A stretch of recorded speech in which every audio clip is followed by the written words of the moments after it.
First, just a real thanks to Leslie Danzig for inviting us into this, quite amazing space. And what's most amazing about this space is when you get to that point where you cannot listen anymore, and a number of us in the room are at that moment. You have a fabulous Chicago skyline on two sides, to keep you occupied. So this is the fourth public event as part of a week-long Mellon Summer Seminar in Dance Studies. And so those who've come for the public event, and particularly for this last panel on Crossing Chicago, really huge welcome. And my apologies that we keep referencing back this morning and yesterday, and so my apologies for that, but I'm really, really thrilled to welcome people into this space. What we've been really talking about this afternoon is different ways that those of us who are in dance studies in different ways engage communities and engage artists. And one way is through dramaturgy, one way is through curation, and those were topics of the previous panel, and this is about local history. This panel and the reception afterwards, to which everyone is invited,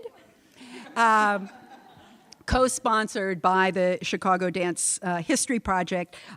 It is not a Mellon-sponsored project, just to make that clear. Oh, no. Oh, but, okay. Anyway, unfortunately, since the Mellon is co-sponsoring, it's still going to be a dry reception. But anyway, they're sorry about that. Okay, I know. Okay.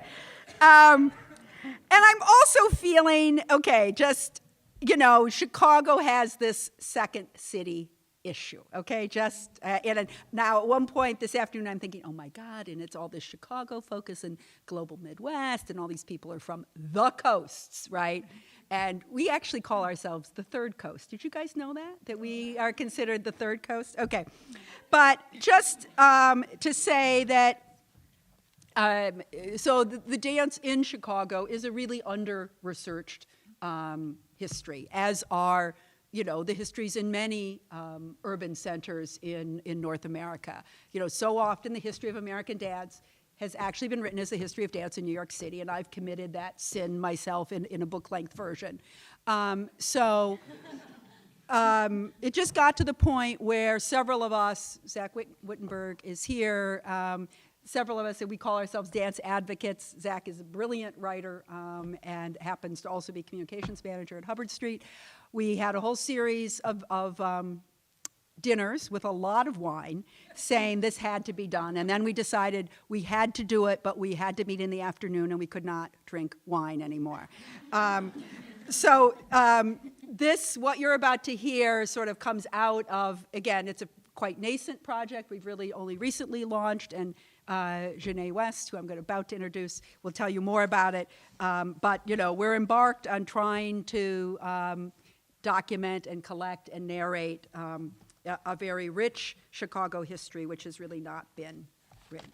Okay, now, Jenai, I'm looking for you.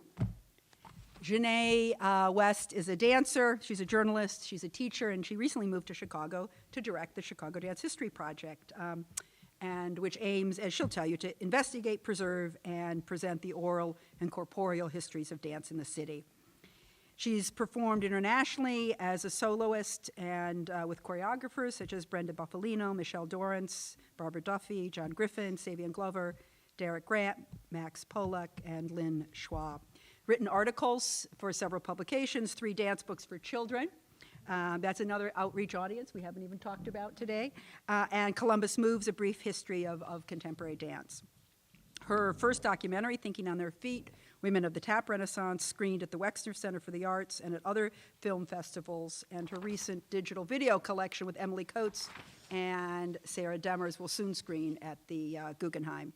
Jenai has an MFA in dance from Ohio State, and she's going to first talk to us, and then we'll just go right down the row, and I will introduce speakers as they come. Good, great. Okay. Jenai. Hello. I'm here to talk about the Chicago Dance History Project. Susan has already stolen some of my Oh, I'm materials. sorry. But yeah, so Chicago Dance History Project was officially launched just 3 months ago. Yeah, 3 months ago. And like Susan said, it was conceived of and organized by a group of local dance advocates who recognized the need to investigate and document and make known all the rich dance histories that we have here in the city. And I think they felt it was time to start devoting a lot of attention to that, and judging by the amount of enthusiasm and support that we've been met with in the community thus far, I think they were right.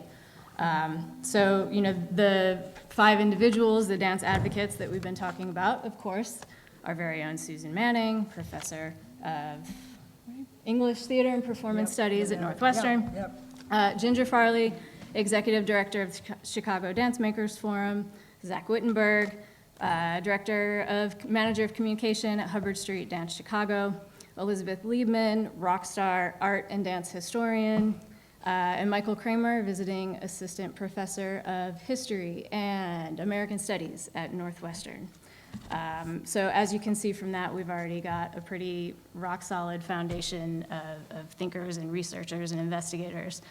So like Susan said, they met informally for about a year over dinner and wine. And I guess I missed that part. You really missed that part of it. Yeah, I'm really sorry. Yeah, I know. And about fall of last year, 2014, I think that you guys had, I'm kind of assuming this, but you had formed a general direction for the project and realized that none of the 5 of them were in the position to take the lead on it.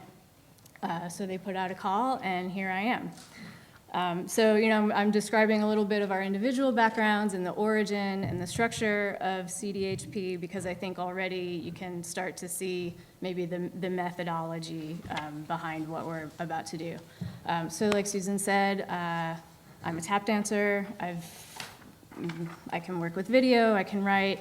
I think those are skills that are definitely gonna come in handy, but I think most importantly, the trait about me that is gonna lead to some really interesting investigations is that I'm not from Chicago, I'm brand new. And I think that sort of speaks to what the 5 of them saw as maybe something that I could bring to the table, and a gap in their knowledge. Their willingness to get a set of fresh eyes on this, the fact that they found that valuable, I think really speaks volumes as to what we're doing. So I don't have any illusions of objectivity, but I really like my position as being new to the city, and it affords me all the dumb questions I want to ask in a way. So that's me. So that's who we are. What is CDHP trying to do? We are seeking to investigate, preserve, and present the oral and corporeal histories of dance in Chicago. That's all. So I kind of see each of these goals as representing a phase in our project. And first and foremost comes investigation. That's really what is just about getting underway now. Hopefully we'll be really rolling throughout the summer. We have a ton of questions, but basically what it all comes down to is we want to know how Chicago has shaped dance and how dance has shaped Chicago. So we're going about that investigation primarily through conducting oral history interviews. We're talking to people, we're talking to a lot of people, and we're talking to them on camera for obvious reasons, but I kind of think they're important to point out. Video is cheap, first of all, so we are generating process and product at the same time. And then obviously we want to capture all of the physical histories that are embedded in this culture.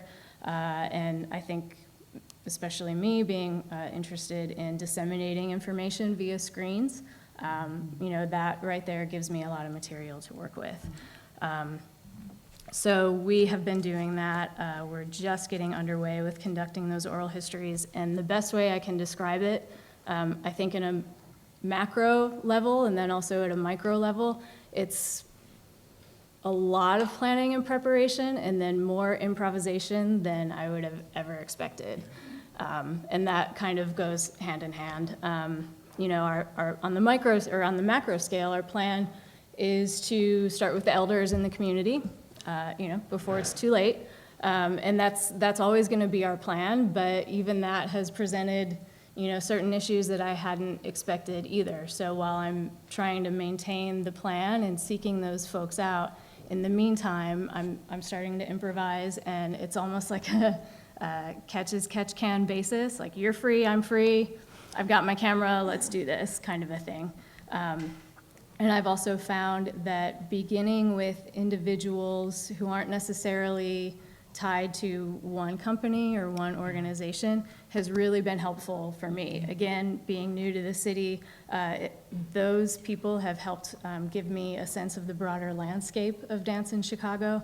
And, you know, one person leads to the next, so that has been an unexpected discovery, but a really valuable one. And then on the micro level too, you know, conducting oral history interviews, I'm talking to another human being with a camera right in their face, so that's weird. And being new, a lot of times it's the first time I'm ever meeting them. So in my past research, I have documented communities of which I am also a part. And I hope to become a part of the Chicago dance community, but you know, it's not like I'm walking into an interview situation where I'm talking to somebody I've known for 10 years. So we're meeting for the first time. We've got a camera in their face, and I think, you know, no amount of preparation is really going to help address that issue. And so again, it becomes a lot about improvising. You know, my job is to set the person up to be able to tell their stories, and then sit back and get out of the way. And that process happens differently for each individual I talk to. So that, again, has kind of been a new discovery for me in this whole phase. So that's our primary mode of investigation. Along with that, we're you know, coupling that with getting to know the other research efforts within the city, which certainly includes everybody at this table. You know, it includes all the institutions, Chicago Public Library, the Newberry, Chicago Film Archive, et cetera, et cetera, et cetera. And just beginning discussions on, you know, how we might be able to partner in certain ways, how we can link research, and make all of those pockets of knowledge accessible eventually. So those are really our goals with investigation. Preservation, we hope to build a digital archive. So it's not only going to store all of these oral history videos and other materials we accumulate, it's hopefully going to connect all these institutions and other modes of research that are happening. But we don't want it to simply be a static, searchable database. We want it to really be a stage for the interpretation phase of things. Through curated exhibits and things like that. I really see it as the bucket that I'm going to try to fill with as much information as possible, so then everybody else can come to the bucket and sift through it and do with it what they want to do. And that leads to the presentation phase. You know, it's a ways away, and I think that amongst the 6 of us, we all have ideas of how we want to work with material, and you know, we have different interests and different modes of communicating that interest. And as well, I think the audience for this is going to be vast. We haven't talked about maybe curriculum for students, but it should be part of the conversation. So my goal, I guess, back to the investigation phase is, again, to set up these interviews in such a way that I'm in the yes phase, you know, I want it all. Yes, keep talking. I just want to set it up so that we are not then limited in the future for how we want to construct these narratives and present them. Great. The end. Thank you. Thank you. I'm just going to kind of zip through our panel, and then we'll do questions for the whole panel, and then we'll do vigorous round of applause for everyone all together at the end. I guess I just wanted to emphasize what Jenai had said, that Jenai is officially representing the Chicago Dance History Project. Everyone else is representing a different institution or their own research. But this is just to show, again, how much is already going on, that, you know, and how much we need to kind of come together to tell this complex story. So let me introduce Alison Hinderliter, who's our next speaker. She'll talk about the Midwest Dance Archives at the Newberry Library. The Newberry Library, should probably tell you more, kind of a wonderful private research library that's been in Chicago for many, many decades. She's been an archivist in Chicago for more than 20 years, working at a range of institutions, has been at the Newberry since 2001, I believe. Mm-hmm. And her work with the Midwest Dance Archive is only part of everything that she has done at the Newberry. But she specifically wants to let you all know about this kind of quite amazing research resource, which I think, again, we feel is somewhat underutilized. Alison. Thank you. Good afternoon. I'm very grateful to be asked to be part of this, this wonderful seminar and this talk about crossing Chicago. I am not a dance scholar. I am a musician, so I know a little bit about performing arts and creating art through time and space, but I'm not going to speak from a dance scholar's perspective. I'm going to speak from the perspective of an archivist. And the Newberry definitely is sort of the model for the traditional archives. We've been collecting materials in the arts and the humanities since our founding in 1887. We're an independent research library, so we don't get any federal funding or city funding. And we've always been free and open to the public. The only limitation is that we ask that scholars be over 16 years of age. All you need is an ID, and then you can walk through the door and you can look at anything that you want to see. And like I said, we've always been collecting in the arts. Our earliest dance book is a piece called Il Ballerino by Fabrizio Caroso that was written in 1581. We also have a few dozen notation books for French and English country dancing from 1700 to 1800, so we have European materials as well. It was the knowledge of our having these items that piqued the interest of a woman named Anne Barzell. I don't know, I know Susan is familiar with Anne and some other folks are. How many people have heard or have met her? Okay, well, Just for the rest of you who don't know, Anne was born in 1905 and she passed away in 2007. She collected dance materials for nearly her entire life. That's about 80 years. She was a dancer for a short amount of time. She was a dance teacher, and then she became a dance critic. And so she collected, we owe her such a debt of gratitude because she wound up collecting about over 400 boxes in our archives of just subject material on dance.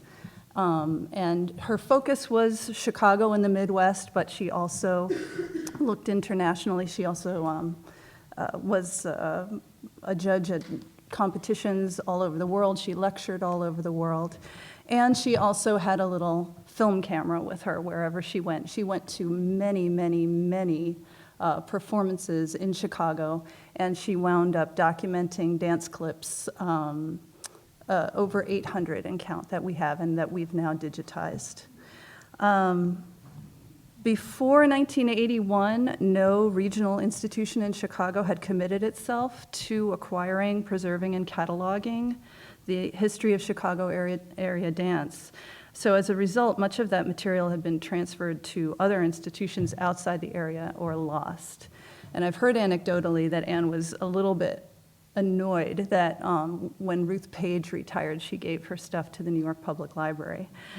She kind of wanted to stop that flow of loss of information. And there were so many prominent dancers from the Chicago area, just to name a few: Doris Humphrey, Katherine Dunham, Ruth Page, Bob Fosse, Sybil Shearer, Walter Cameron, Bentley Stone. And then there were so many famous or infamous milestones that happened here in Chicago. Belly dance, for example, was premiered at the 1893 World's Fair with Little Egypt. The 1933 World's Fair brought La Gouillablesse with Katherine Dunham, as well as Sally Rand and her fan dances. The Newberry has been committed to collecting Chicago history, so we also have material about those World's Fairs and about families and arts in Chicago and culture. So the dance collections here are a natural fit. They both complement and are complemented by our other holdings. So the Newberry Chicago Dance Collection, or Midwest Dance Collection, is an attempt to keep the papers of Midwestern dancers, choreographers, teachers, educational institutions, and professional organizations. We also acquire papers of dance critics, dance photographers and artists, and organizations that promote dance or include dance programming in their activities.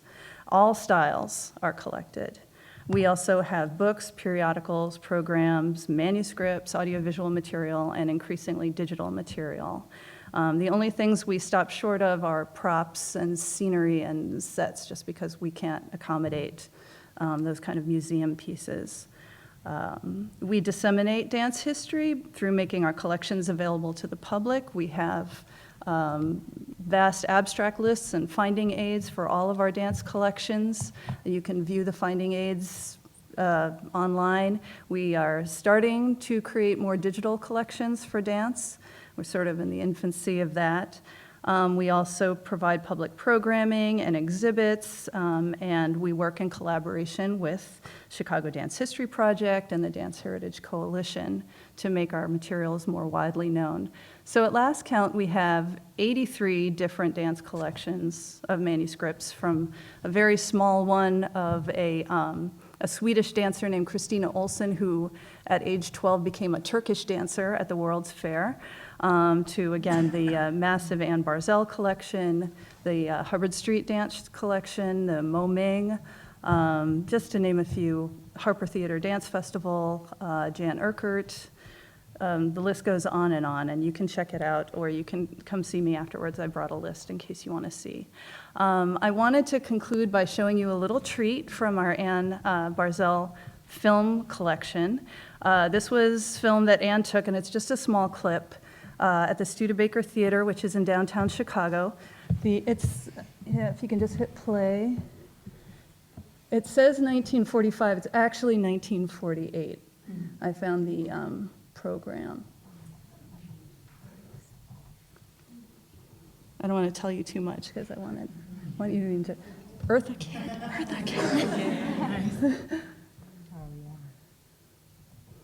So this would be, I believe, Tommy Gomez as the boy possessed by the snake spirit. I think that's Eartha Kitt behind him.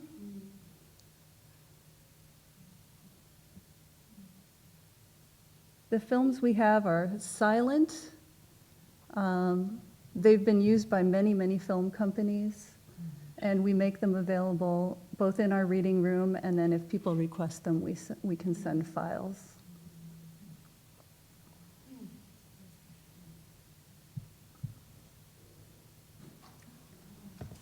So, thank you.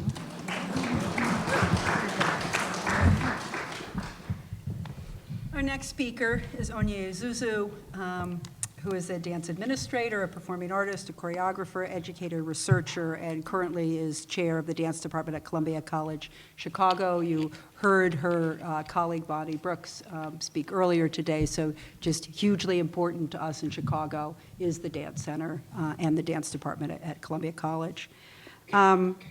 She's actively presented her own work since 1997 and has been seen nationally and internationally. I'm not going to read all the impressive venues, but she's been in Chicago 3 years so far. We did steal her from Boulder, Colorado. I hear that they are still in mourning in Boulder, Colorado, that Onye has left, but has presented a range of work here as well. She's been an artist in residence at Bates and at other places. Currently is working on a commission by Lynx Hall Constellation, which again, that kind of smaller experimental space here, in a collaboration with jazz composer Greg Ward. So she's going to premiere a new work of live dance and music performance in honor of Charles Mingus's album, The Black Saint and the Sinner Lady. Okay, I've got it on my schedule, August 13th, 2015, the Pritzker Auditorium, if anyone's still in town. Onye is going to speak about some of her own research. Thank you. So does this work for me, or are you going to click? Let's try. This look right? Yeah. And so if I hit this button, it'll go? Well, we'll try. see. Let's see. So Adadia is the project that I'm going to talk a little bit about. It's an African Drum and Dance in America, an oral history project in process. It's been in process for quite a while now. It's conceived of and facilitated by a group of practitioner, artist, educator, administrator, scholar, student, community storytellers as an experiment in innovating an archival methodology that is intrinsically Africanist, or we were thinking of it as intrinsically Africanist in design and functionality. Did it work? Yeah. Yay. Primary facilitators, King Salima Janko is a drummer from Baltimore, Maryland. He was also the artistic director of Sankofa Dance Theater, artistic director in an organization out in Colorado called Creative Strategies for Change. Oh, it went. How do I go back? Did that work? Yeah. Primary facilitators? Yep, great, yep. Oshabi Craig, another drummer. His primary African dance community was Tallahassee, Florida. He also was a drummer and participated in community in Philadelphia, Pennsylvania.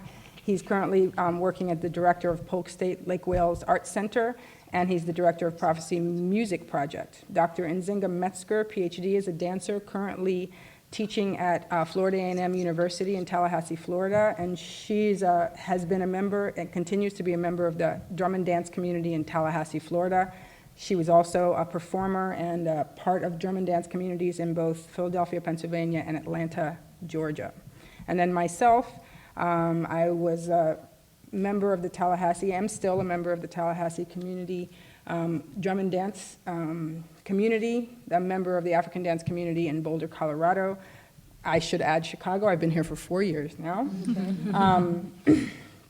Although my job leaves me very little time to get down to class, but they know who I am. I get down there, shake it once in a while. And, I was also in and out of the Baltimore community quite a bit.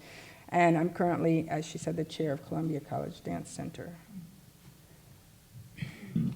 So we were interested in approaching, thinking about collecting history of the tradition of African drum and dance from a practitioner perspective. Not necessarily, although certainly Dr. Metzger is a scholar and is writing and producing scholarship, we wanted to approach it differently. Can I show a little bit of the trailer? Let's see if it works. I'm not sure if the link will work. I think you do.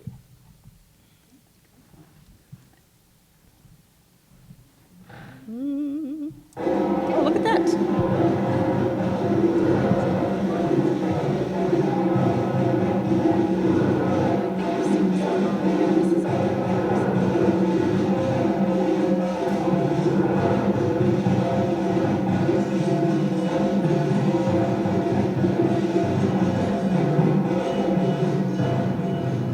There's a level of heart and soul that people of African descent put into music. A lot of people that are not of African descent don't. It's just different. It's a different expression. So, like, there's a place for everything and everyone.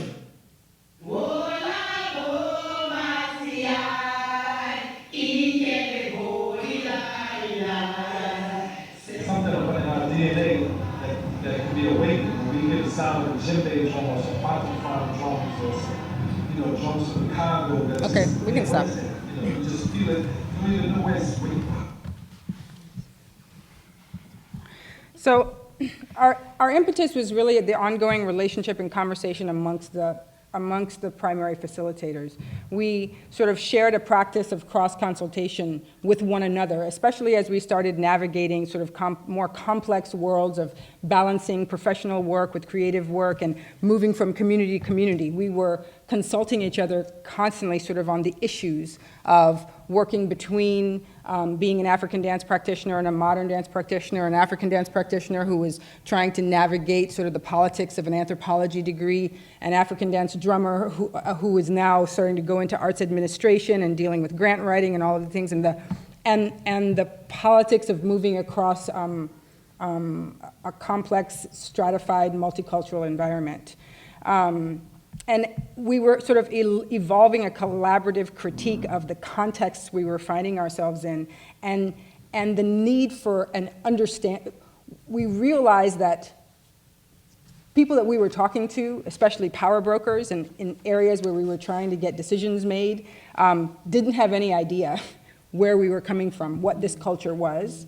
But we also felt strongly that the way that that information, the pathways available for that information to get disseminated didn't feel satisfactory to us based on the values of the culture we were trying to represent. So we sort of defined what ours were. To highlight. Go for the next. Did I? You're just behind yourself a slide, so just There go we go. back. Yeah. So we decided we wanted to highlight and foreground oral and embodied oral histories and embodied practice. We wanted to multiply first-person narratives into community voice in a similar way that the drums and the rhythms that we dance to multiply individual patterns into a community, into a collective polyrhythmic feel or rhythm that becomes identified as a particular rhythm or dance. We wanted to facilitate rather than narrate or analyze or present. We wanted to support community agency in being able to own and tell their own story. And we wanted to work through existing relationships.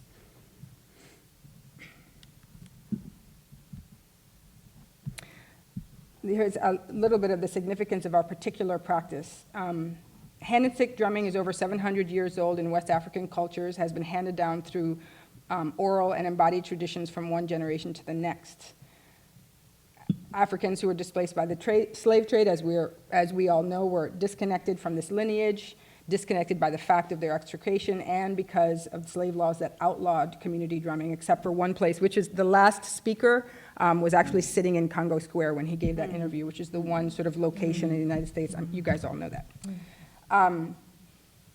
A significant reintegration of West African drumming and dance into American culture began in the 1960s with the immigration to the United States of master African drummers and dancers, specifically in New York City. And the ensuing reintegration of these art forms into American culture has birthed new legacies that have grown and spread from community to community and are being studied and practiced and fused with other contemporary forms, so much so that now courses in African dance, specifically djembe West African dance, coming out of the Senegambian region, are hugely popular and practiced in universities and colleges across the nation, though the study of them conceptually and historically lags far behind their physical practice.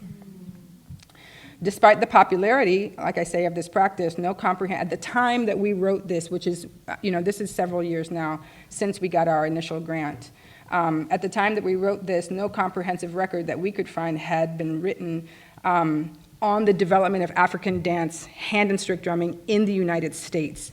We only knew of one book, The Drummer's Path by Sule Greg Wilson, that was even beginning to represent that history.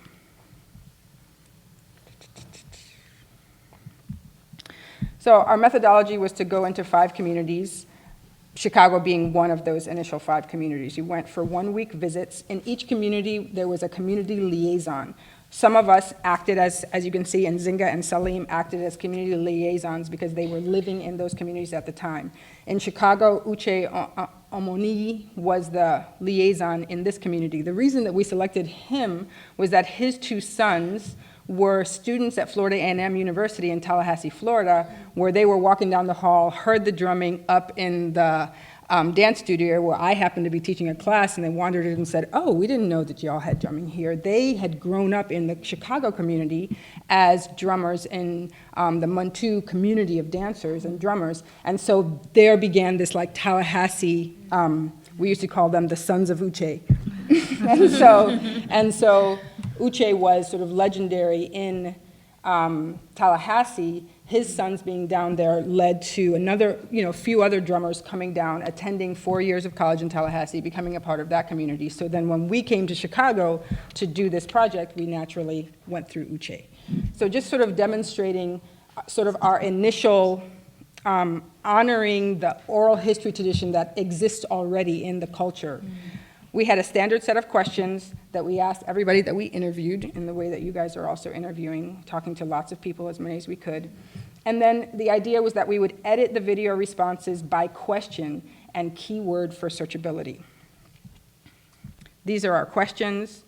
I won't read them all, but they were standard: name, whole town, teachers, mentors, what do you know about the origin and development of it in your community, first involvement, what's the appeal, what effect has it had on your life, what do you see, how do you see it affecting other forms in your community, what is the relationship between what we do and what happens in Africa, why do you keep doing it, and then we asked everybody to speak to future generations. Got to go one more, you're again behind. I'm again behind. Okay. So what we were hoping for in terms of functionality of our end product was that we would develop a website. That website has been hovering right on the verge. We're hesitating on hitting the button to send it live. We're not quite there yet. But it's been hovering there for a long time, and we probably need somebody to push us over the edge.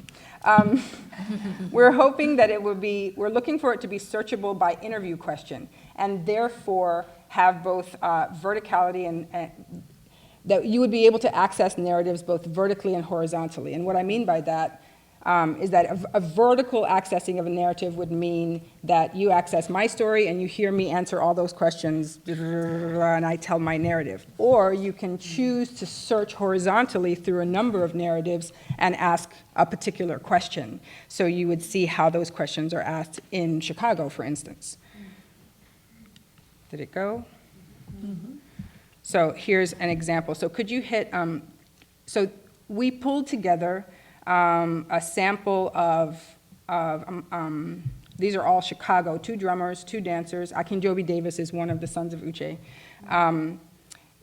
Of the interviews of these Chicago practitioners, specifically when asked the question, who are your affiliations or your teachers?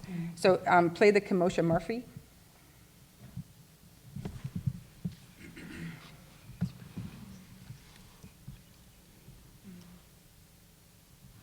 Of course, Mother Walmsley and her sister Tina.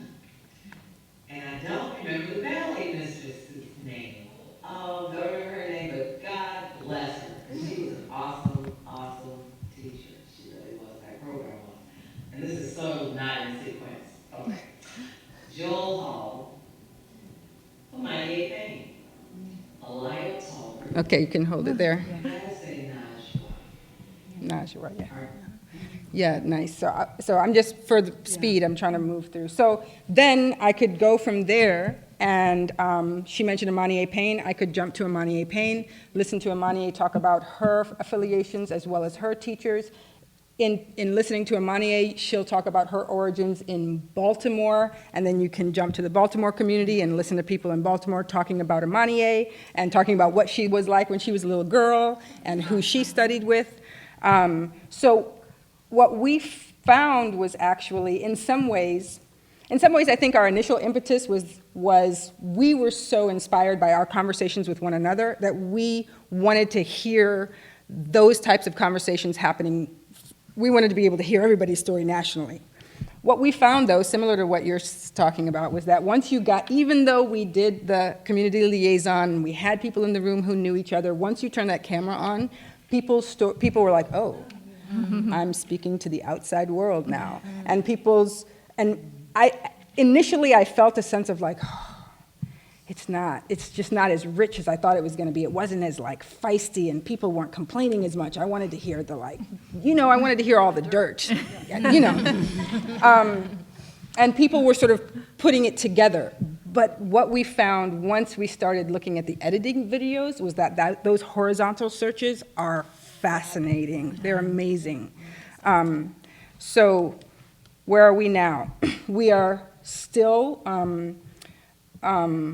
we are hovering, like I said, we're hovering very close to a live site. Honestly, we've been hovering right at the cusp of taking the site live for too long. I think that some of the impetus and values that led us to structure the project in the way that we did have left us in a place where it's difficult to centralize it and its needs moving forward. One of the strengths of the method and the potential product here is that none of us feel particular attachment to or ownership of it.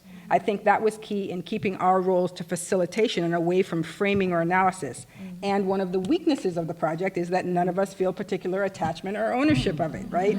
So we need a Jenai as well, right?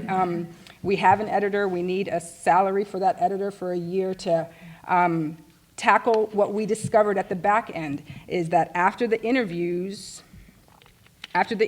were gathered, that the real bulk of our resources need to be deployed in the editing and the web design and the maintenance. Some of the best narratives, mostly from the elders of the community, tend to be these beautiful, nonlinear, poetic performances that they will answer all your questions, but they will answer them like, and somebody has to go, in order to get the value of this horizontal searches, someone has to go back in there and pick out each one of the teachers that are peppered through a 2-hour-long story and pull them together so that the functionality of the horizontal search can work.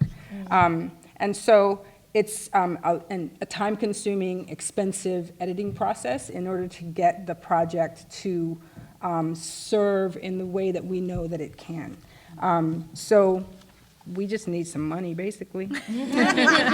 And we can make it happen. That's it.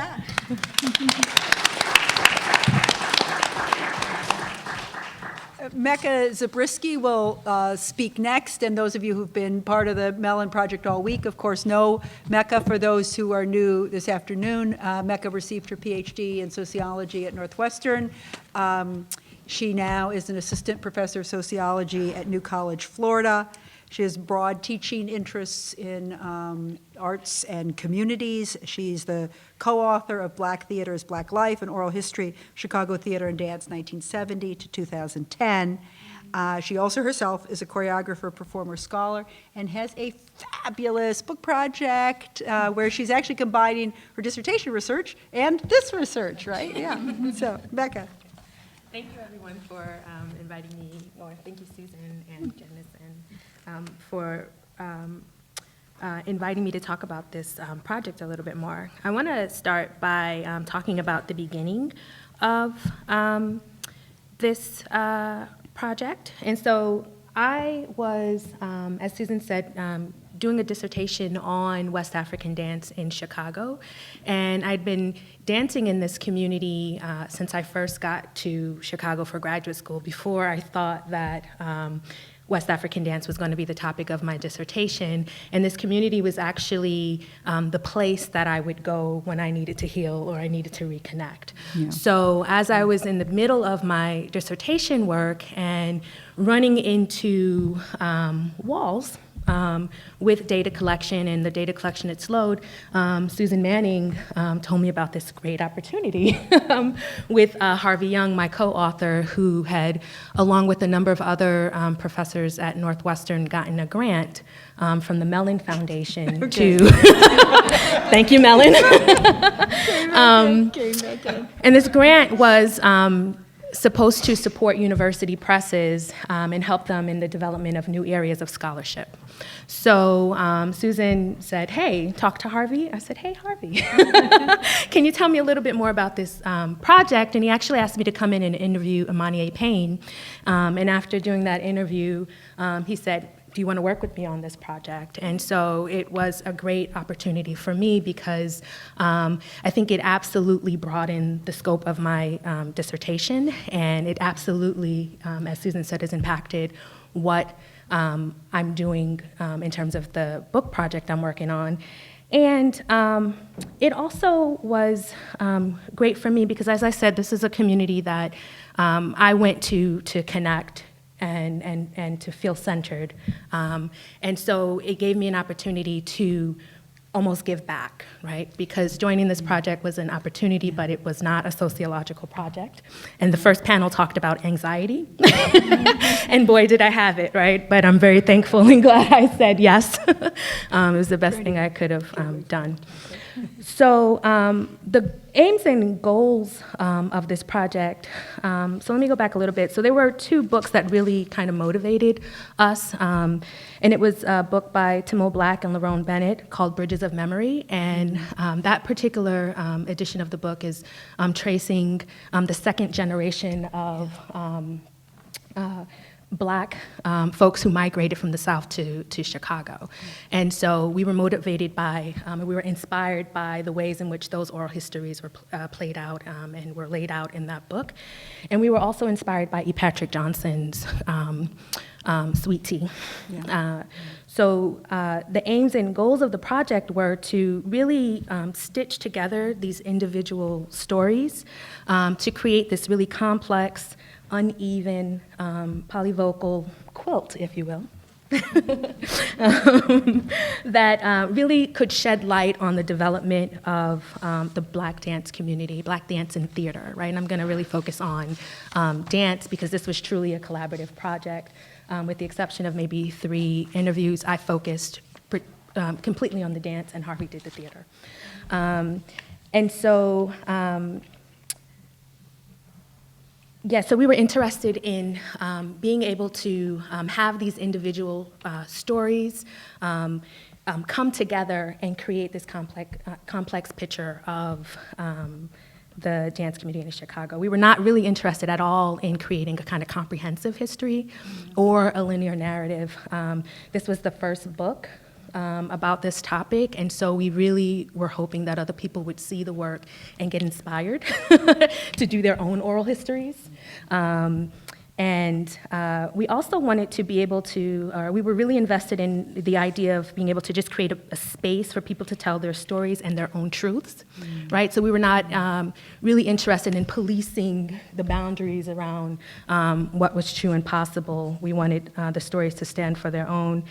And also celebrating these stories as significant and important and allowing them to stand for something that was valuable. We were also trying to create our own archive at Northwestern, a physical archive, as well as a digital archive. And part of this was about, again, thinking about the elders in the community, knowing that this is an under-researched area and figuring out how can we preserve this history for folks to come back to later on. And I just want to mention the name of Mama Nigeri Sutton Silas, right? Because she's someone that we interviewed. We didn't keep everyone we interviewed in the book. That was we were saying, you know, okay, we're going to create this digital archive. Everyone doesn't need to go in the book. We have to follow the rules that the press, or actually not follow the rules, follow what we said we were going to do with the press, right? So we had to cut some people out, and she passed away, right? And so, you know, for me, learning about her passing and learning that we could not include her in the book, but also knowing that, you know, I got a chance to sit with her for 2 sessions, to talk with her, to cry with her, to really understand her own kind of history and passion and why she's doing this. That was really important and a treat for me. So I already said we wanted to talk to the elders and emerging artists. We wanted to get different genres. So ballet, hip hop, contemporary dance, West African, modern tap, jazz, and even chorus line, right? So now we talked to Najwa, she talked about her chorus line career. But for me, it was also important that it be diasporic.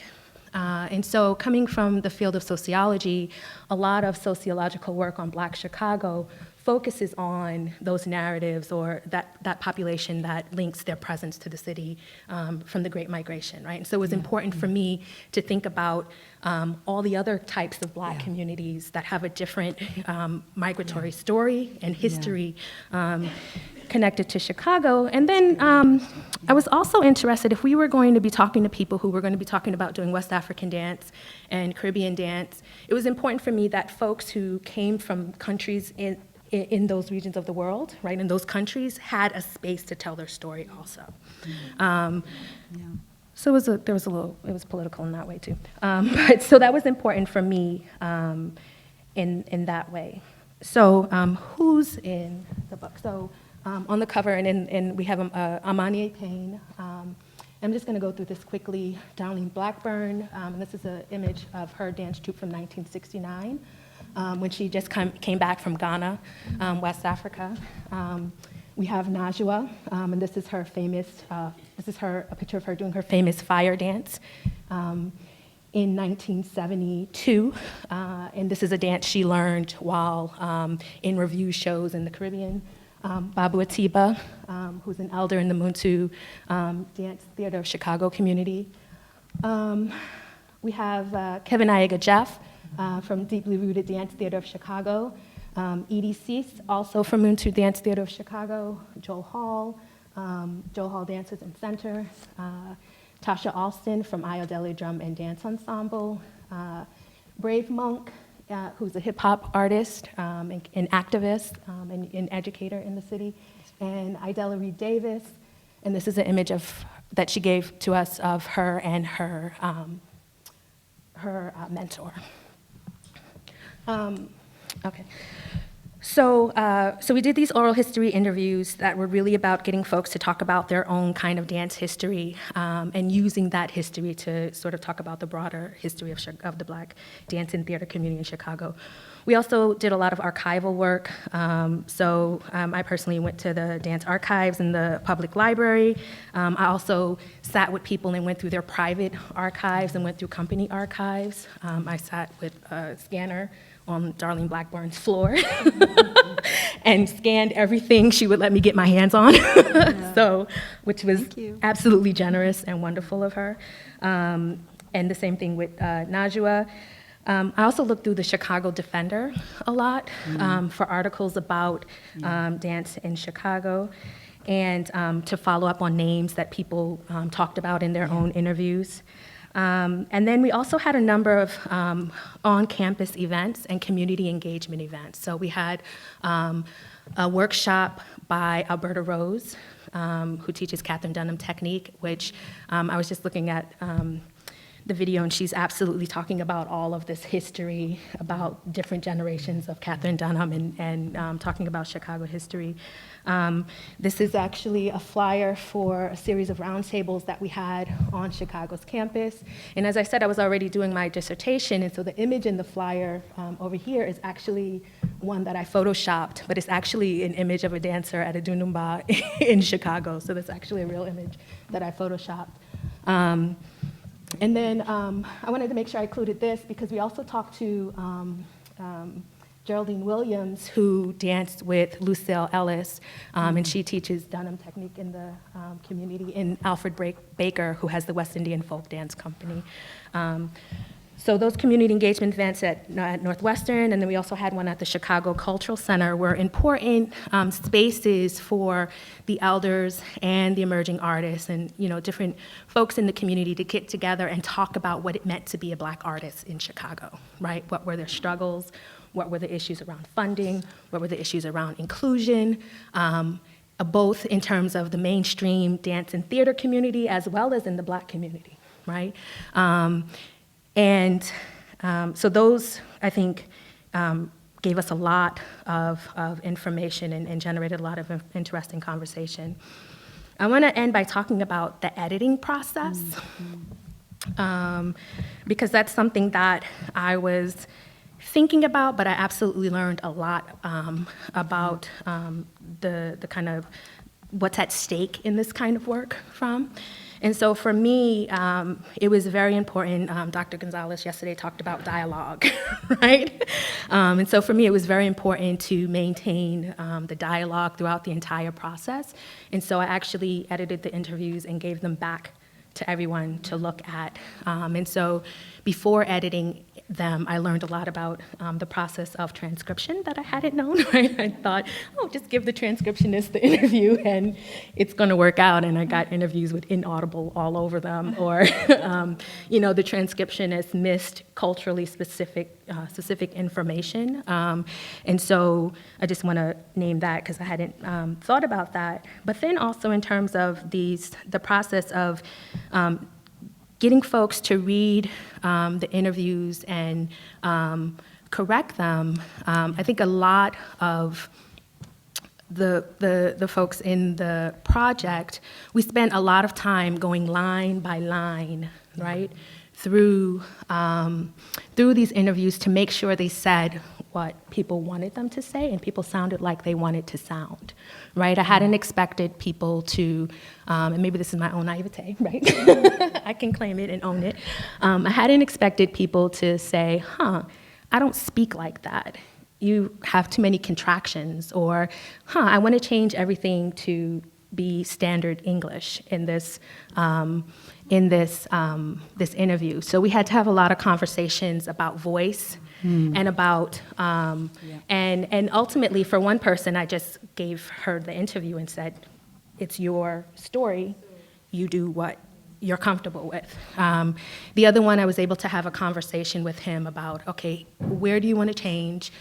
Can we keep some of those Ghanas, right? Because that's your voice, right? And we can change everything to standard English if it makes you more comfortable. But if we could keep something of your voice in it, that's part of the goals of this project, right? It's not just about creating this oral history, but it's about bringing these particular voices that have often been silenced and overlooked to a larger audience. So I'll stop there. Thank you.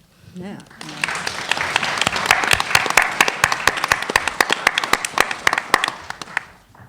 Thank you, Mecca. And just a note, late addition to our program, Harvey Young, Mecca's collaborator, will actually speak tomorrow in the publications panel, so just found that out today.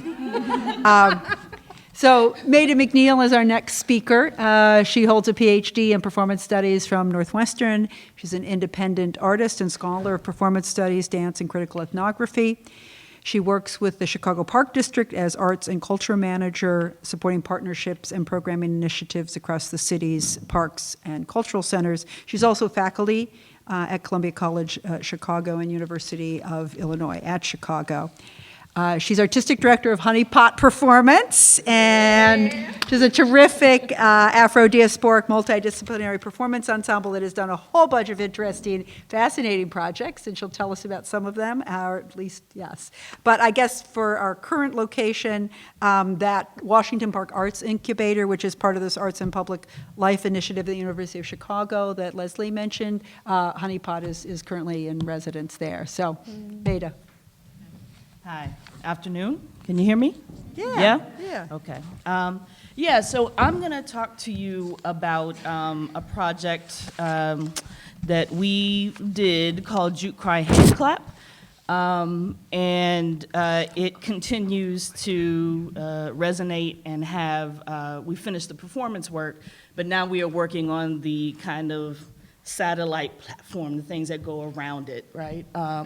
To continue to work with the information that was collected. But before I do that, I want to talk a little bit about Chicago House and this particular moment, because it's a really promising moment, but also a really challenging moment. We've never quite had the visibility within this city for Chicago House on the kind of frequency it's on right now. And so that's great, because the city, right now there's a exhibition called Move Your Body that's at the Cultural Center, and that kind of timelines House from the 70s through the 90s. And has memorabilia and audio interviews with some of the pioneers. So that's this kind of visibility that has never been seen. House probably has kind of 3 or 4 generations in it now. And there's long been grumbling about the fact that, you know, House is really our Americana. Like, so having that exhibition as a way to kind of really put that in the forefront. At the same time, the Chicago Cultural Plan happened in 2012, and the current mayoral administration put that forward. There was a first one in '86 to really think about arts and culture in the city, and one of the major kind of recommendations or things that Chicago citizens were really wanted to see happen in the city was to think about how do we decentralize art and culture? How do we think about supporting art and culture that happens in the neighborhoods? And how do we uplift our local creative economies? House fits inside of that, right? So that's part of this moment where we're getting this generative conversation about DJs and technicians and dancers even, to think about how house is part of that economic engine. As well, you have the 25th annual Chosen Few Picnic, which has grown. It was a small grassroots kind of picnic, happens in Jackson Park that way, and is now like 20,000 plus every summer. In the past year, Frankie Knuckles passed away, and that also kind of shot up, this kind of visibility of house, and people kind of really beginning to think about their memories and how house has been part of the fabric of their lives. And then there's the rise of EDM, or electronic dance music, and a kind of conflation with house, and Chicago house in many ways being kind of whitewashed or subsumed or disconnected from its roots. And so there are a lot of folks who are now trying to figure out how do we get that history told. And that is part of the kind of intervention that Juke Cry hopes to make.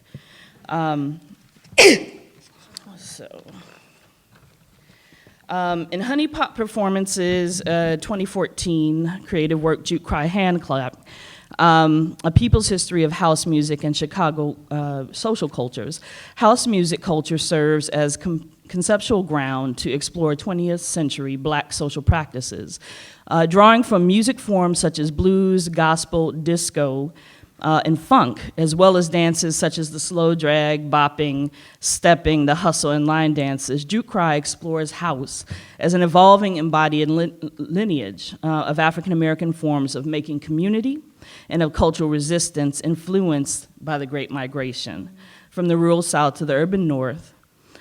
Juke Cry's braided platform weaves together dance theater, collective mapping, and public humanities programming to engage citizens in a deeper conversation and reflection on house's functions and its future possibilities. So what I'm going to talk to you now about is the process of making that work and how we went from a first phase of really mapping with community to taking that into a studio, and letting that influence and shape the vision of the creation of that work, and then a digital map and some other pieces that we're trying to develop out of that so that it continues on. From February through July 2014, Honey Pot set up a series of public mapping sessions in the format of social gatherings. Each month had a different musical influence that our DJ collaborator Jody Presser, and that's Jody there, focused on in conversation with house. The forms included blues, gospel, funk, punk, new wave, and Afrobeat, as well as kind of classic house, and now that people are using this term here of vintage house. Which is interesting. We're aging ourselves. The room was set up with several stations, a collective mapping wall, tables with individual maps, and a dance floor space. Attendees could choose the ways that they wanted to participate and the order in which they wanted to experience these elements. So you could sit down at a table. You could sit down at a table and have a more individualized experience, registering the songs and dances, the fashion, the language, and the social and political climate that accompanied house in your own memories. For the collective maps, we divided the city by sections in large maps and asked people to come and name all the places they went to, or that their siblings went to, or their aunts or uncles, or the stories that had been told about places, and to place them on these maps. We gave them Post-its to track the evolving archive of information. And this is kind of the setup. The maps are on one wall, the DJ's on the other side. There's open space to dance and to off to the side, there are tables with these maps. And I'm just, yeah, if you would just split one that way. And they're just two different sets. As we went further along in the process, we kind of changed up how we were asking people for information. So you could add to the collective maps in the wall space and watch the stories evolve. Or you could join the dance floor and have an embodied experience, perhaps being drawn to think about your own history and of physicality and musical memory in a more reflective manner. In this way, mapping was the opportunity to collect historical information and personal stories. To some degree, these gatherings were also just good parties that allowed us to commune with folks who also loved house music and were thinking about Chicago's various social culture formations. So using these multiple platforms and entry points, we invited the public to share in the creation of this community-driven narrative about house's history. The act of mapping triggered personal reflection and ignited conversations. This collectively devised social experience was choreographed to build community for the space and time of the event. But we also hoped that the experience would open up an invitation to come back for the duration of the mapping phase, and people did come back and bring other folks who they thought had other memories or knew of other places. One young woman brought her family, and they had like about 10 or 12 of them, and they set up their own kind of station where they were sharing their stories. As we accumulated this information, we brought it into the studio with us. A variety of images made their way into the work. Mecca Flats, a 20th century tenement of working and middle class African Americans, became a key signifier for a section that was kind of diving into the blues. Migration became a key theme, doubling or tripling as the literal 20th century Great Migration that happened in two large waves between 1910 and 1970, as the geographic migration across the city itself from the north to the west to the south side to experience house in its various manifestations, and to a conceptual migration that acknowledged the flexibility and creolized nature of house's sonic influences, one that really transferred from many househeads into a similar flexibility in consciousness and openness in thinking about kind of cultural, sexual, and racial politics. Throughout Jukrai, house is placed in conversation with Chicago's Great Migration, echoing this historical event through embodied narratives of adaptation, self-making, community development, and renewal, civic engagement, racial economic inequities, and the struggle of youth, queer folk, and others to be seen and recognized as fully human. So Jukrai ran for 2 weeks at Manna Contemporary in Chicago's Pilsen neighborhood. We created a juke joint performance space to house the work in, and the accompanying public programs that contextualize the themes that spilled out of the work, and yeah. There were a series, in addition to the performances, there were a series of kind of panels and dialogues and workshops with folks that we consider local experts. So this is Dwayne Powell, who is a ridiculously, he is a treasure trove of kind of music and knows, songs, who made them, the production around them, the arrangers, everything, and is also a DJ. And then Ayana Contreras, who's also in residence at the Arts Incubator, is also, and she has a show on Vocalo, WBEZ here. She also is kind of a treasure trove of information and thinking about the kind of connection between older Black social musics and our current contemporary music scene. So we curated, also curated intergenerational dialogue. So this is actually Cassie Johnson, who is one of the core members of Honey Pot, Abra Johnson, her mother, and she shared with us lots of stories about being part of Black social clubs, right? That was a way that African Americans were at mid-century, 20th century, were keeping themselves safe, but able to have a leisure life, right? So they would rent out local lounges, dens, smaller spaces, and invite other social clubs to come and dance. And so we had a session with her showing us bopping, which is a precursor to stepping, and she would always say that stepping was for people who couldn't bop. But she still says that, yeah. And then Michael Tekken Strode, who is a transplant from New Orleans, and is very much on the house scene now, right? And he's really interesting because he brings this kind of social justice element to the way he thinks about house, and is very kind of vocal about that. We also had a conversation with kind of older and younger folks who were both DJs, dancers in the scene, and kind of talking about the barriers between them, right?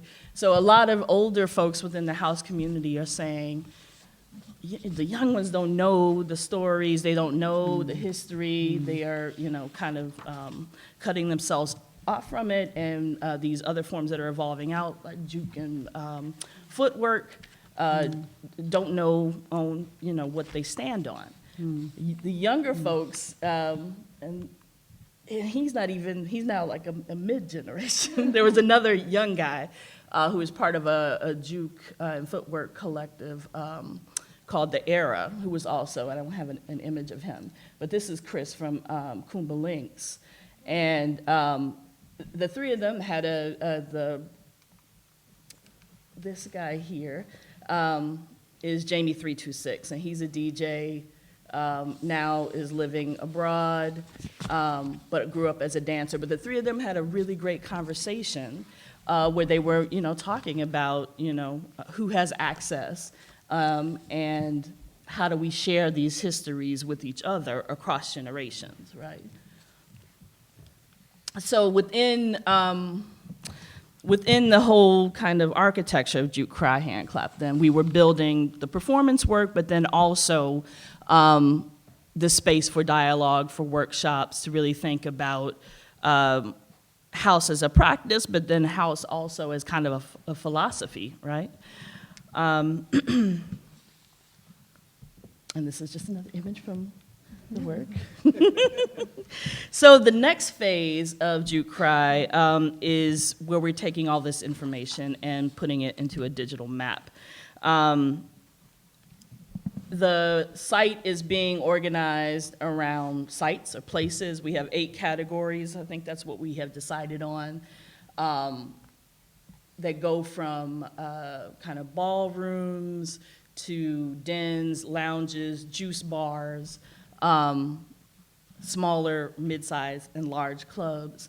And then we're also categorizing the people who have been in these spaces, and then the third layer will be the stories that connect people to places.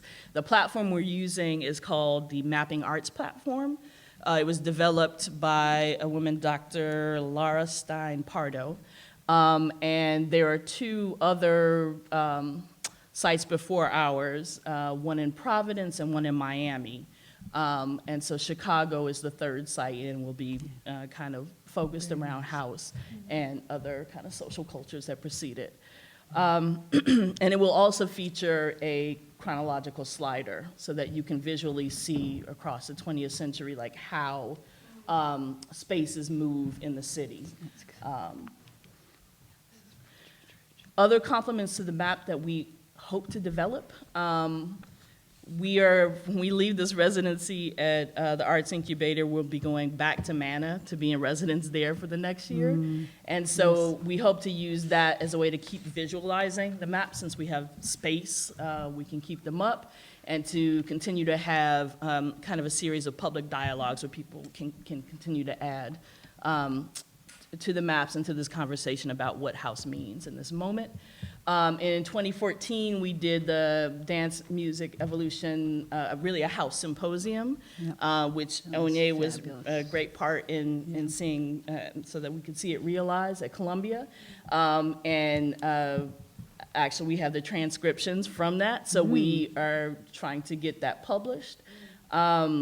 And then we want to do an artist book that is out of the creative process from Juke Cry, because there were lots of images and things taken, and that includes some of the collaborators.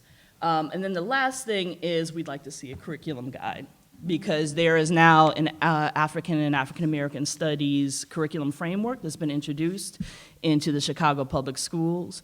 And so it's a nice moment to think about how can we create tools that our young folks can learn about their local cultural history. So, all right. Woo! Unbelievable.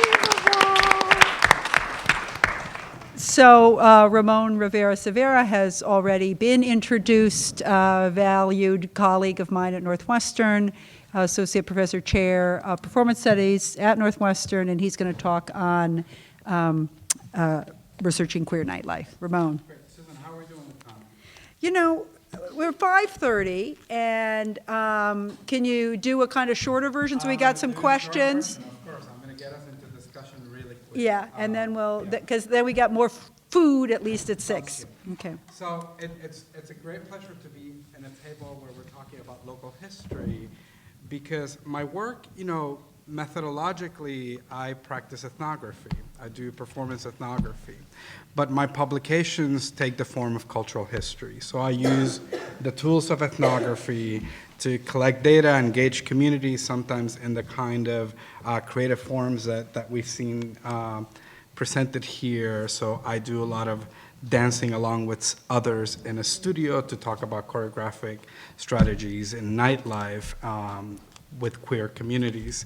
But ultimately, you know, by the time I'm writing, 15, 20 years after a research project has begun, I'm writing as a historian about the recent past. So to me, it's kind of, Susan and I like to say that in terms of dance coverage at Northwestern, it's like, oh, we have history, we have ethnography, but in a way our work is much more interrelated, both methodologically and in terms of its style of reporting than that kind of strict division that we have rehearsed so much across many fields, but significantly in dance studies, allows. I'm a transplant to Chicago. I've been here, well, now I'm of Chicago. It's been 8 years. I can't say that I'm a visitor anymore. I sort of live here.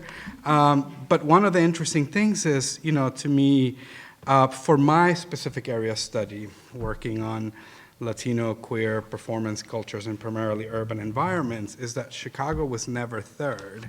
Chicago was always historically central, right? That in terms of the discipline of ethnography, urban ethnography specifically, it's great that we're at the University of Chicago, but you know, the Chicago School of Sociology and the Chicago School of Anthropology, whatever problems we can announce, also kind of birth a focus in urban North American ethnography that has really shaped the way anthropology looks across academic institutions in Chicago, right? And while the origins of that school might have posed urban life as a problem, I see myself and the kind of work that I do in the classroom and in my research as a way of like spinning out of the urban problem performance possibilities, right? And kind of finding ways that bring a queer minoritarian optic into seeing beyond those frameworks. Similarly, we know the history of sexuality studies is so grounded in the kinkiness of the city, and so much of the Kinsey work happened here, so much of the birth and archive of leather culture has been central to public sex life in Chicago. So there's a long history around the kind of public culture of sex and queer sex specifically that anchors research in this area. And lastly, Chicago and the Midwest more broadly, unlike the kind of more specifically ethno-nationally defined Latino enclaves of the coasts, the Midwest was always inter-Latino. So academically, but also culturally and socially, this was never 100% Mexican or 100% Puerto Rican or 100% Cuban. It was always a little bit of everything. So the kinds of intellectual formations for Latino studies that get born and develop out of Chicago and the Midwest are already articulating what has become now the vogue in Latino studies, which is the sort of more intersectional, complicated, less border notions of interethnic relations and frictions and collaborations that kind of move beyond what used to be the coastal map, right? But most significantly, while my comments in the previous panel were a lot about developing this project for our own pleasure as scholars and artists, I feel like my connection to Chicago local history has been all about my students, has been really all about what happens in the classroom with those students that come in to train on ethnographic research methods, on queer theory, and so on. Because those students, I have to say 100% of them have come from elsewhere, not from Chicago. 100% of them have proposed projects that have nothing to do with Chicago, but over the course of their time as performance studies students at Northwestern, those students in the doctoral program where I teach have started to engage quite significantly Chicago, and quite specifically Chicago queer nightlife, to the point that I have to say over 8 years that I've been at the institution, I can see a palpable kind of map of Chicago queer performance nightlife and studies emerging out of that program.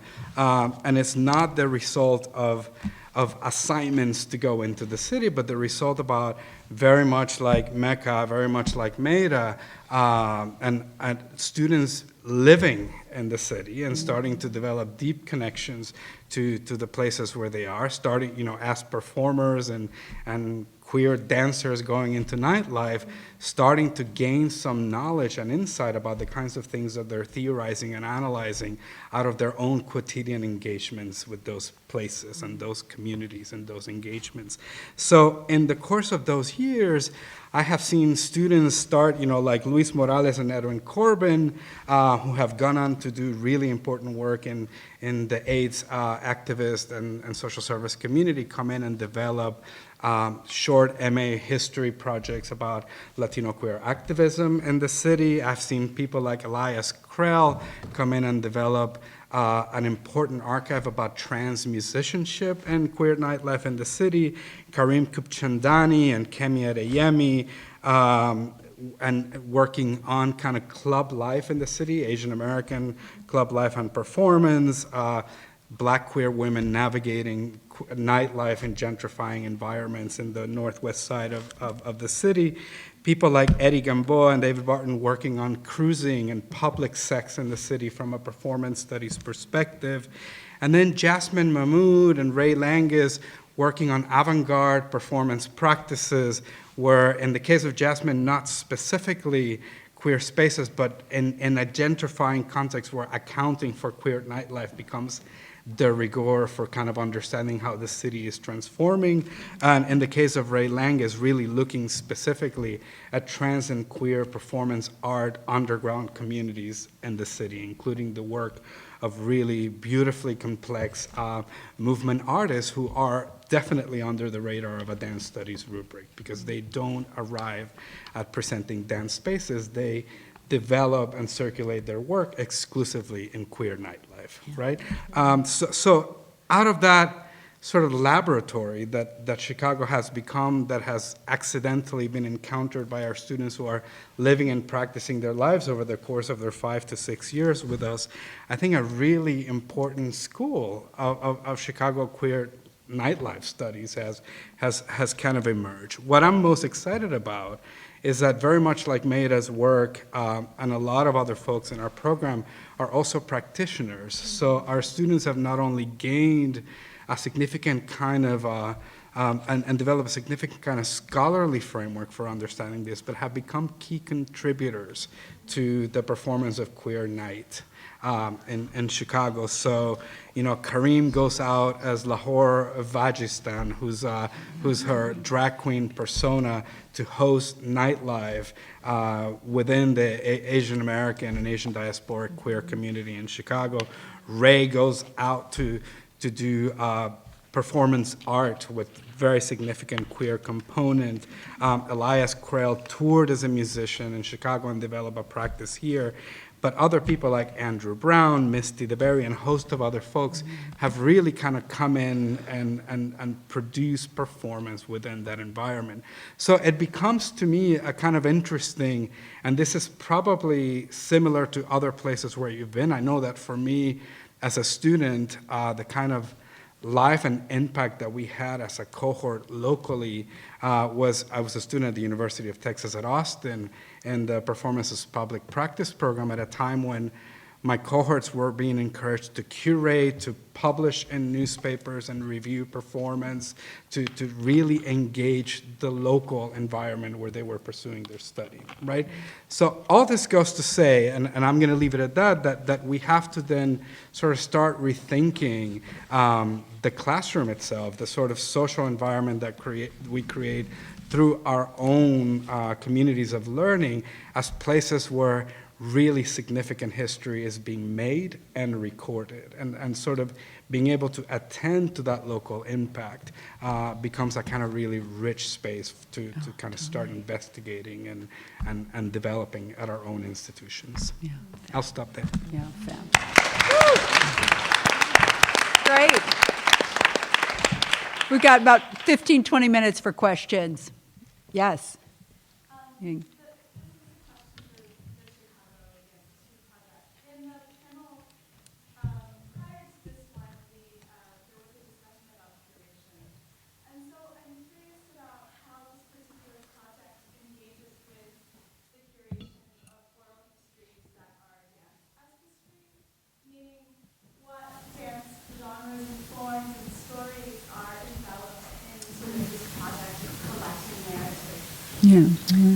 Right now, our only parameter is theatrical. Yeah. And I think that there are probably going to be plenty of outside circumstances and eventual limitations on what we do. I can't yet foresee what they're going to be. We're in the phase where everything goes, as far as I'm concerned. I'm going to try my best to, I think of the curation as happening much further down the road. And I'm going to try my best to lay the groundwork for as many possibilities to be there as I can. Now, I think right now I have the luxury of saying that. It won't last. But I think, the further we get into this project, I think we're all going to start to hone in a little bit on not only what we do and don't include, or how we can lay the groundwork for others to include what we're not going to, but that we're not there yet. That's how I feel. Meida. I'm sorry, no, I'm muted. I have a follow-up question. Where are you going to keep the materials? And besides the video interviews that you're doing? Oh, for us.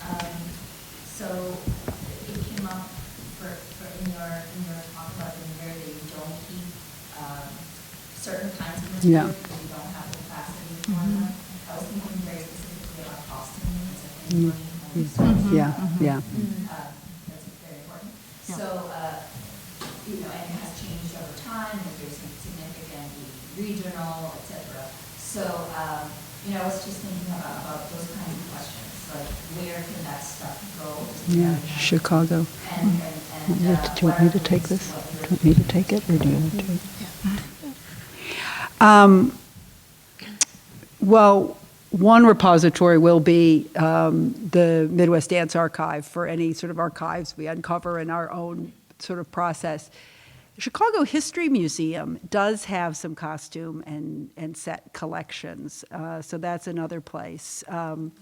Chicago Public Library, as Mecca said, has some other really rich materials. The Woodson Library has some other, rich materials. So partly, as we are starting this project, we're just seeing where are all these great resources, including the amazing work that Mecca has done, the amazing work, that Meida has done, the amazing work that Onye has done, right? So, and the whole sort of how we're going to build the digital archive, that's really something we're still very much in formation with in terms of, how do we get a server and how, and now raising funds to, beginning to try to raise funds, right, to get the kind of digital architecture that we need. And, maybe Onye, more conversations with you about, what you've learned in that. And we've already, and also Meida, we've already had conversations with Meida about some of those platform issues. So, but we are really committed to making this, publicly available.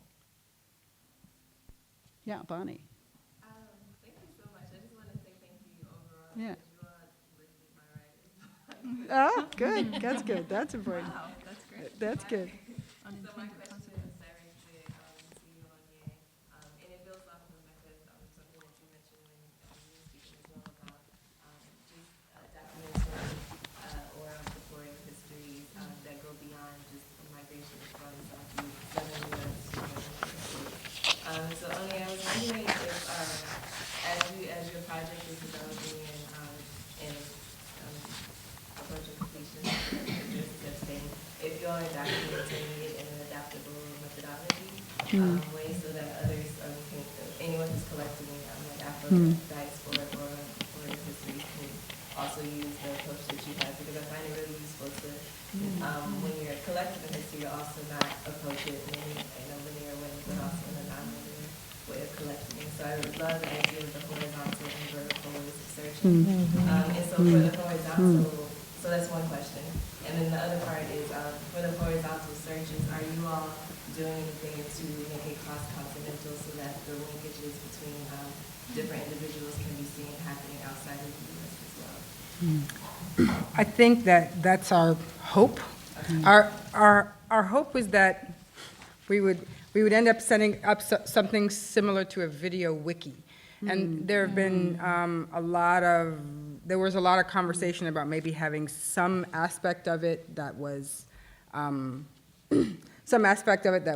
protected in some way, password protected, where it would go through some sort of a process. You just opened up a whole bunch of thoughts about going back and forth. Wow, I hadn't even considered that. Well, where there would be the interviews that Adadia collected. But then we were also hoping, and we are hoping, and you said something to me when you said 15 years, I was like, oh, my brain thinks like a choreographer, like, oh my God, that was 4 years ago, you're late. I feel like I'm late, but maybe I'm not late. Maybe we're still very much in the midst of it. But what we're hoping is that the online video archive will be something that can be in open, so that if someone is researching from one of those communities and say, well, they don't have my story, there's a place where they can go and sit in front of their camera and record their own story. They can answer the questions, they can add questions. My daughter studies Japanese online in a way where people make up tests. So people could make up their own questions, add to the questions, answer questions that other people are asking.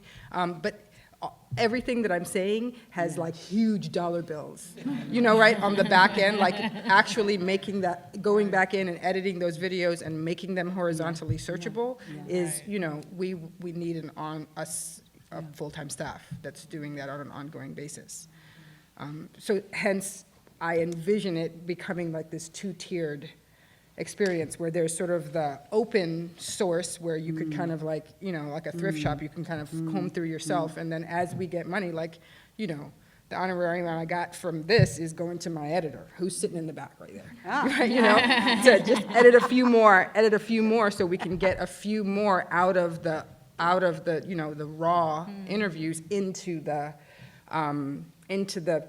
edited clips that can be horizontally searched. And I imagine it'll just be an ongoing process. Yeah. Anne, then Rebecca. Well, it was just so amazing, this panel. is really, really interesting. And I live in the Midwest, but not in Chicago, and I think it's great. It occurs to me that you're all working on some kind of digital production, and it seems to me that here is a big grant where you could work collaboratively rather than reproduce the digital formats in order to get the stuff out. But it seems to be like there could be one server and there could be different things. Maybe not the Newberry, because you have another kind of institutional affiliation, but every one of you is trying to do some of the same things. And it just seems like there's, you know, our last panel was on collaboration, and this just seems like a collaboration. Ready to happen, ready to happen, Where some significant funding but could help put all of this I haven't found another PI from another area institution, from another of the It's like this institutions. building, it has a lot of floors, but it was conceived as one thing. Is there a Mellon representative? Mellon, Yeah. Well, and one of the intentions of bringing together this panel is, you know, like, I know Mecca's work, and I know Onye's work, and I know Meida's work, and, you know, Jenai has begun to get to know them all, and, you know, and I know Ramon's work. So yes, you know, this is obviously, and this is, again, I think, exemplifies when we start to really look at this Chicago history. It's like, there's all this real richness, you know, and yet, you know, and different people are working on different parts of it, but, you know, to kind of somehow bring it more into visibility, which everyone has been working on, is, you know, is amazing. So, anyway, yeah, Rebecca, did you have something to ask? This is a great panel, and I just want to thank you all. Like, if we've all been together, you know, for days, talking stuff, some of us are going, you know, something affectively. It's like I'm falling off my chair. No, I'm really right there. I'm just in a durational performance. This is how Rebecca just is so. I mean, you know, it's like, it seems like you're talking about the elders, envisioning the elders, and I feel myself close to that. All roads lead to being an elder. Well, kind of, that's true. Yes, you know, queer nightlife. And then one of the things about becoming an elder, like, is not being able to stay up after 7 o'clock. Yeah, it's like losing it over here. So in the classroom, or like, you know, like the archive of youth, right? How do you use that when you're an elder in a classroom? Yeah. To bring them in and to be like, you don't have to know, as a teacher, know everything. So, but can you say, you know, go out to the nightlife and bring back your room and report without being able to have any kind of ability to go into. So, by the time I arrived in Chicago, I had already aged out of a large component of queer nightlife. This is, Chicago queer nightlife kind of goes up to 27, 28, and then there's a different tier, right? Now I'm in my what's that? Say that again?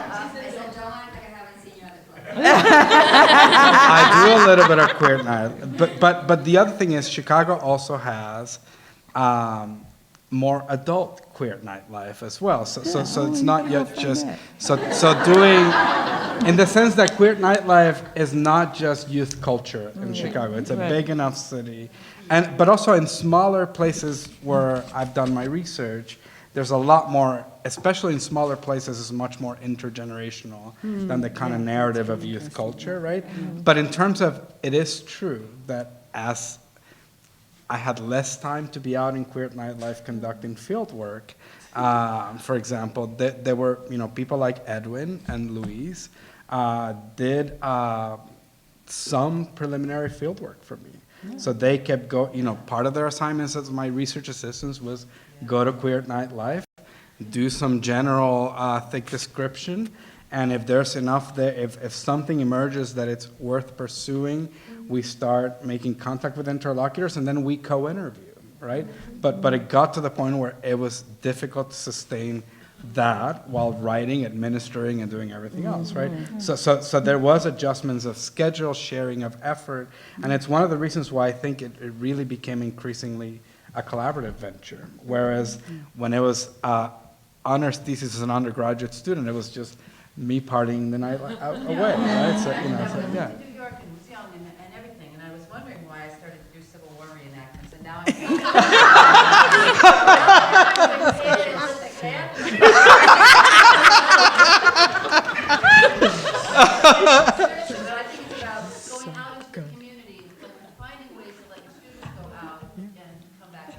Absolutely, absolutely.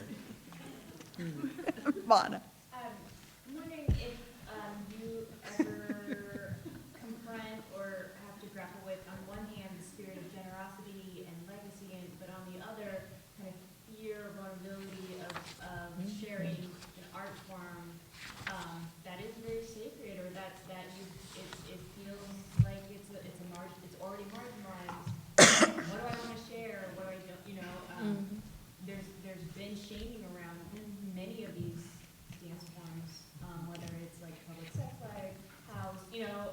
So how have your interviews ever kind of confront this tension around, push, I want to share, this is something that's important to me, what do I keep for myself, or is there fear around how public some of this is, how far that goes? Certainly, there is fear. There is, yeah. I mean, you know, with House, there is a lot of tension right now. It's really interesting when you think about House, Chicago House, as philosophically, people think about it as expressing this kind of politics of love and inclusion.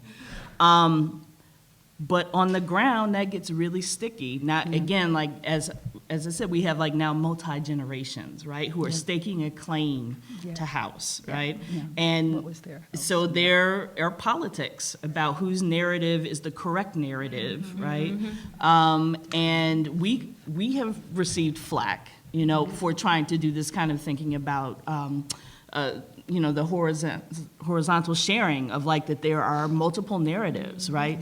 That certainly there is an African-American or multiple African-American community stories about House, but there is also a Latino strand of House that you don't hear anything about, really, you know? And so how do we bring that in and kind of catching flack for that? And catching flack for we are not producers, we are not DJs, we are dancers who love the music, who have been a part of those settings since we were young, you know, and that's how we stake our claim to it.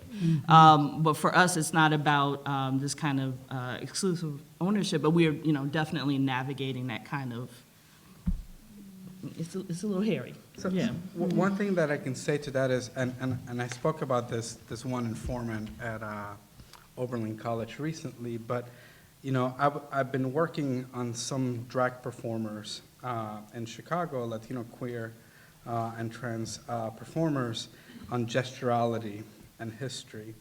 And I had this one, you know, Keri Tianga, this really well-known kind of mother of the Latino drag scene in Chicago, who I was asked to write about on this commission essay for the Chicago History Museum.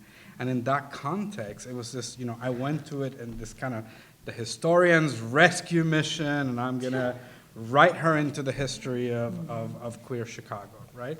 And that was sort of like my initial impulse in the context of kind of public history and the museum. And then I realized, well, this is a figure that is much more complicated as somebody that I approached to kind of integrate into a kind of general narrative of queer history. And sort of like my next take, which is sort of, you know, has been to sort of write this essay that is about challenging the first essay and the first methodological approach to historiography, and looking at her as actually somebody that refused that kind of integration into historical narrative, right?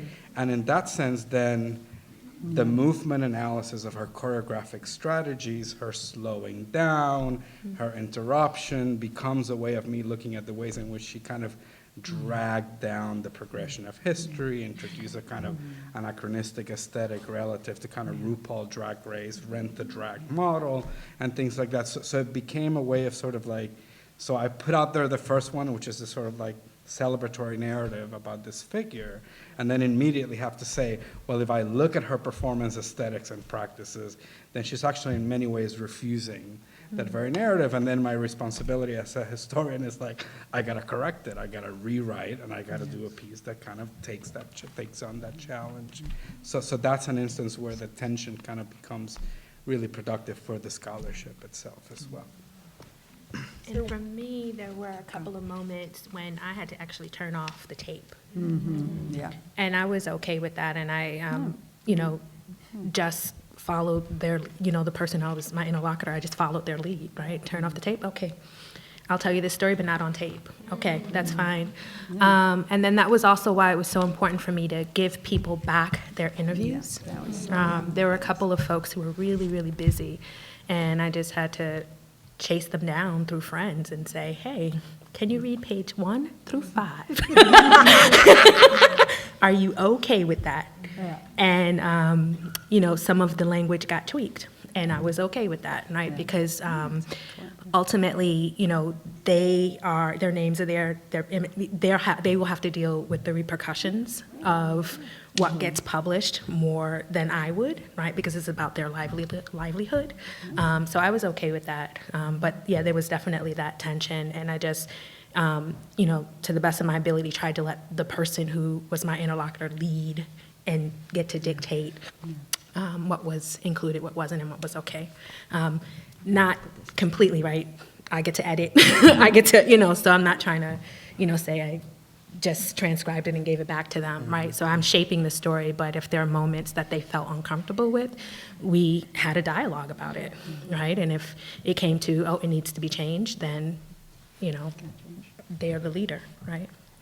We are at time, and we've got another alcohol-less reception, and a bus for those of us going back to Evanston at 7 in the front. But thank you all for an amazing panel. What is that?